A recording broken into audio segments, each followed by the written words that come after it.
Hello, and welcome back to the podcast Vibe 360 podcast. I remain your host, Fresh Amani. You know what it is. On this podcast, we deliberate exclusively on relationship, ranging to politics, and lots more. On the studio today, I have with me an important co-host, Phil of the Let's Talk Football. Phil, you're welcome to the studio this morning. Yeah. I'm excited. I'm buzzing. It's good to be here in the studio, and of course, this is a very important subject matter that we're looking to, look into, and of course, I can't wait to dissect it together with you. Of course, the topic says the prayer economy, trading work for worship in Africa. Before you bash in, before you come in, before you comment, remember we are Christian, we are believer. We just want to know the truth. We want everyone to know the truth of the economy. How when we talk about the prayer economy, trading works for worship in Africa, what comes to your mind? What comes to the mind of yours? I think the general overview, especially to people outside Africa, or per se, to be very specific, Nigeria, is how much we place religion, over innovation and craftsmanship.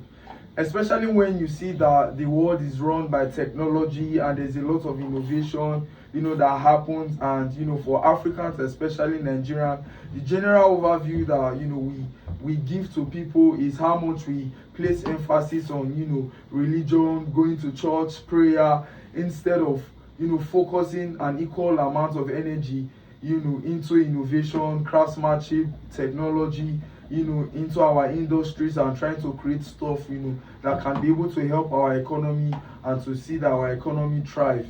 Thank you for that. Let's start here. Do you think religion in Africa has shaped our work ethics positively or negatively? I think it's a bit of both, and I will always say that prayer is something that should fuel our action, and it is not something that should be a substitution for it. I don't know if you get. Yeah, of course. There has to be a balance. We also have to strike a balance.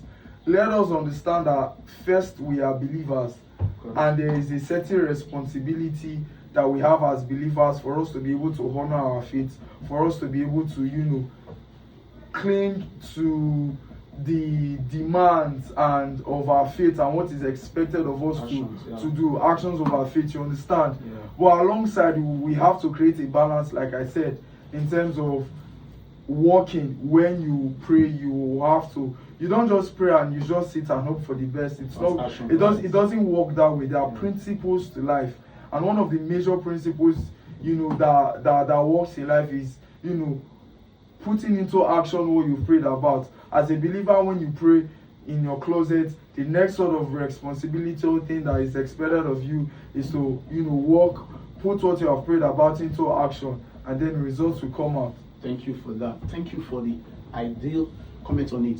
Remember, faith without work is dead. It's in the Bible.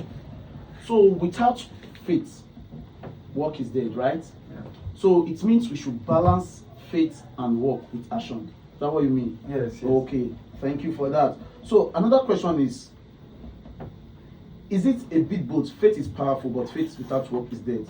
Prayer should be fueled with action, not substitute for it. Is that true? Yes. Just like I said, it was the exact same thing that I said. It feels like obviously we have telepathic understanding since we are saying the same thing. You understand? Prayer should be something that is fueled by action. And what that simply means is, if I am praying as a believer, it does not stop me from working. If I just pray and I don't work, there's no way I'm getting paid. And prayer is not what is going to pay my electricity bills. It's not what's going to pay my children's school fees. It's not what's going to pay my rent. It's not what's going to pay for some of these utility bills that I have. I have to be able to work, and that's the way it works, because I have to be able to give God something to bless.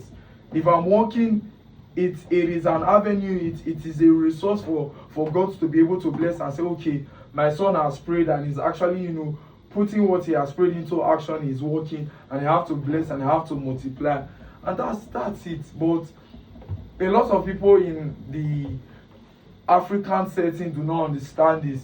There's a lot of trivial meaning when it comes to religion and how we deem it to be. Okay, you understand that as an African, we believe that because the economy is bad, prayers has become a safe haven for we Christians. There was some weeks ago there was a program held in a state. I don't want to mention the state. Before the time, people gathered in the church. 6 hours before the time, if I'm not mistaken, people gathered in the church. But I think if they had work, if they had something doing, I don't think they would just leave their house early morning to gather in a place in that crowd. There were a massive crowd. Do you think it's because the nation's economy is bad? That's why people are always trooping into the church and the mosque or whatsoever. It is a mentality sort of thing, and it is not just for the fact that we are mentally fatigued as citizens. Our leaders as well are mentally fatigued, and the reason why I say this is we have Christians and we have believers in Europe, that have a good walk with God. They pray and they walk, but there is a balance because they understand the principles of life and they understand how it works. But that is not the case here, because we always want to derive everything from prayer and prayer and prayer and prayer, and that's why there is no real investment. The educational system is poor. There is no real investment in education. There is no real investment in technology. There is no real investment in ensuring that people have skills, notable skills that are worth doing, that can be able to change our world, that can be able to change the country at large. And that's why everybody is just resorting to praying and praying. And I feel like that's why the government has a lot of responsibility in this sense. Because of course I would not necessarily blame them, because I know everybody have their different facets of life and their different religions and what they believe in.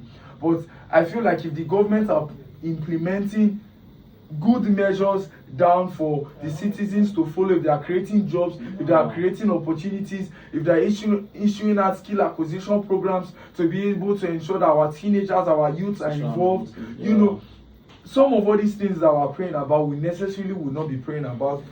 Of course.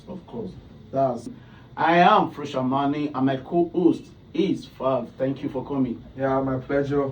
Do not forget that faith without work is dead. Always pray and make sure your prayer entails action. As you do, your days will be nice. Have a nice day, you all. Peace out. And please do not forget to like, hit comment section, drop down your comments, and we'll respond to them as much as we can. So make sure you to subscribe if you've not subscribed before. Tell your friend to tell your friend to tell your friend to tell your friend to subscribe and share this content. Bye bye.